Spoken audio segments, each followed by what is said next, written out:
नमस्कार दोस्तों, all TT channel पे आपका फिर से एक बार स्वागत है। आज मैं फिर से आप लोगों के बीच बाल विकास शिक्षा शास्त्र के अंतर्गत पूछे जाने वाले महत्वपूर्ण टॉपिक लेकर के उपस्थित हुआ हूं। इसे आप लोग ध्यानपूर्वक देखिए। टॉपिक है आपका बाल विकास को प्रभावित करने वाले कारक। इसमें बहुत महत्वपूर्ण जो हैं चीज़ें बताई गई हैं, जिसे आप लोग ध्यानपूर्वक सुनेंगे और देखेंगे। देखिए, सबसे पहले हम लोग आंतरिक कारक के ऊपर में चर्चा करेंगे कि आंतरिक कारक में क्या सब होता है। जो कि आंतरिक कारक निम्न प्रकार से हैं। सबसे पहले यहाँ पर वंशानुगत कारक के बारे में कहा है इन्होंने। उसके बाद शारीरिक कारक, उसके बाद बुद्धि कारक, उसके बाद संवेगात्मक कारक, और पांचवा जो है लास्ट आपका सामाजिक प्रकृति। इनके बारे में हम अभी चर्चा करेंगे। आप ध्यानपूर्वक इसे देखें। पहला कारक जो है वंशानुगत कारक कह रहा है कि बालक के रंग, रूप, आकार, शारीरिक गठन, ऊंचाई इत्यादि के निर्धारण में उसके आनुवंशिक गुणों का महत्वपूर्ण योगदान होता है। अब क्या क्या है इसे आपको ध्यान रखना है। वंशानुगत में एक तो रूप, आकार, शारीरिक गठन, ऊंचाई। कह रहा है कि बालक के आनुवंशिक गुण उसकी वृद्धि एवं विकास को भी प्रभावित करते हैं। आगे है आपका शारीरिक कारक।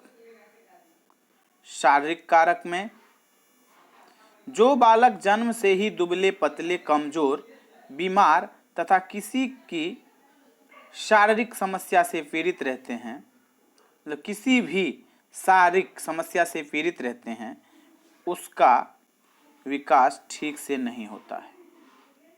शारीरिक कमियों का स्वास्थ्य पर ही नहीं अपितु बुद्धि पर भी, विकास पर भी प्रतिकूल प्रभाव पड़ता है। ये बहुत ही महत्वपूर्ण विषय है। आगे हम देखते हैं, तीसरा है आपका बुद्धि। अब बुद्धि के अंतर्गत क्या सब है इसको भी जान लेते हैं। बुद्धि को अधिगम मतलब सीखने की योग्यता, समायोजन योग्यता, निर्णय लेने की क्षमता इत्यादि के रूप में परिभाषित किया जाता है। जिस प्रकार बालक के सीखने की गति अधिक होती है, उसका मानसिक विकास तीव्र गति से होगा।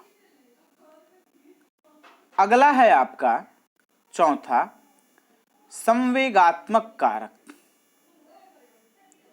बालक में जिस प्रकार से संवेगों, भावों का जिस रूप में विकास होगा, वह उसके सामाजिक, मानसिक, नैतिक, शारीरिक तथा भाषा संबंधी विकास को पूरी तरह प्रभावित करने की क्षमता रखता है। यदि बालक अत्यधिक क्रोधित या भयभीत रहता है, अथवा यदि उसमें ईर्ष्यों या ईर्ष्या एवं बेमन्यता की भावना अधिक होती है, तो उसके विकास की प्रक्रिया पर इस सब का प्रतिकूल प्रभाव पड़ता या पड़ना स्वाभाविक ही है। संवेगात्मक रूप से असंतुलित बालक पढ़ाई में ठीक से ध्यान नहीं दे पाता है। फलस्वरूप उनका मानसिक विकास भी प्रभावित होता है। इससे किससे? संवेगात्मक कारक से। अगला है आपका सामाजिक। क्या है? सामाजिक प्रकृति। बच्चा जितना सामाजिक रूप से संतुलित होगा, उसका प्रभाव उसके शारीरिक, मानसिक, संवेगात्मक, भौतिक तथा भाषा संबंधी विकास पर भी उतना ही अनुकूल पड़ेगा। सामाजिक दृष्टि से कुशल बालक अपने वातावरण से दूसरों की अपेक्षा अधिक सीखता है। वातावरण से बालक बहुत अच्छा सीखता है, ये तो हमें पहले से भी पता है।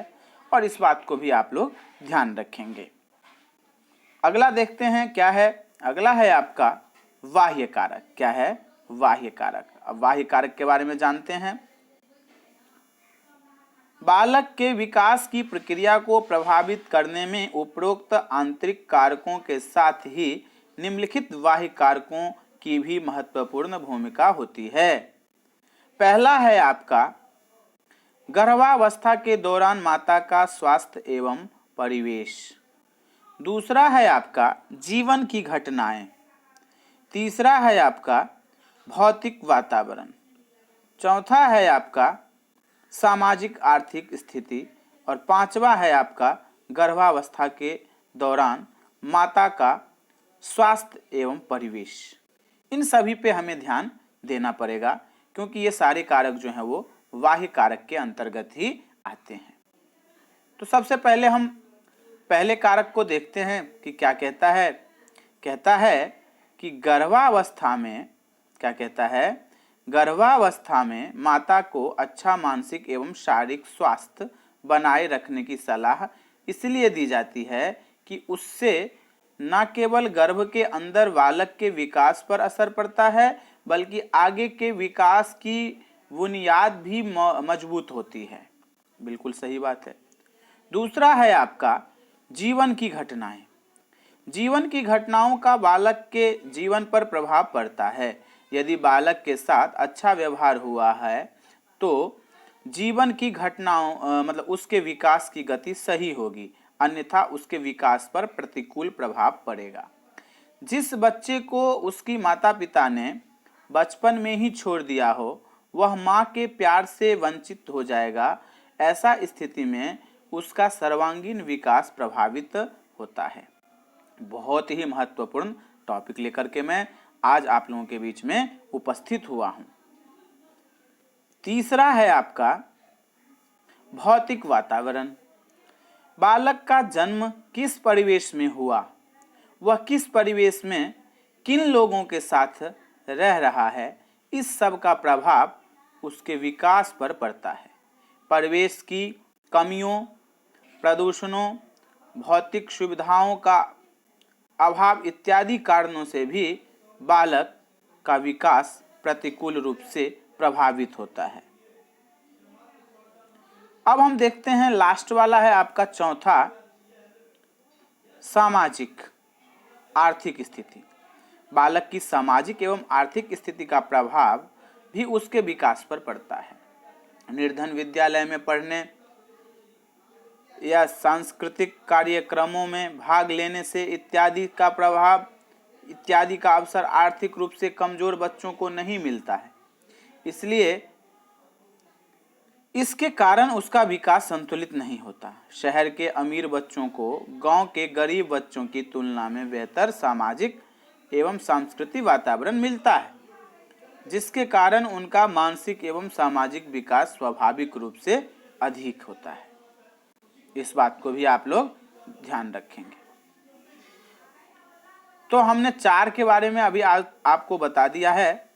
इसमें जितने भी थे उस सब मैंने आप लोगों को बता दिया है। आप लोग इस बात को बहुत ध्यान से याद रखेंगे क्योंकि सीटेट अन्य किसी भी टैट में यहीं से प्रश्न आते हैं। तो यदि आपसे बाल विकास को प्रभावित करने वाले कारकों के बारे में पूछा जाता है तो यहाँ से हमने आपको सारी जो डॉट थी उसे मैंने क्लियर कर दिया है। आप इसे ध्यानपूर्वक जरूर देखेंगे और समझने की कोशिश करेंगे। आज के लिए इतना ही। चैनल को लाइक करें, सब्सक्राइब करें और शेयर करें। धन्यवाद।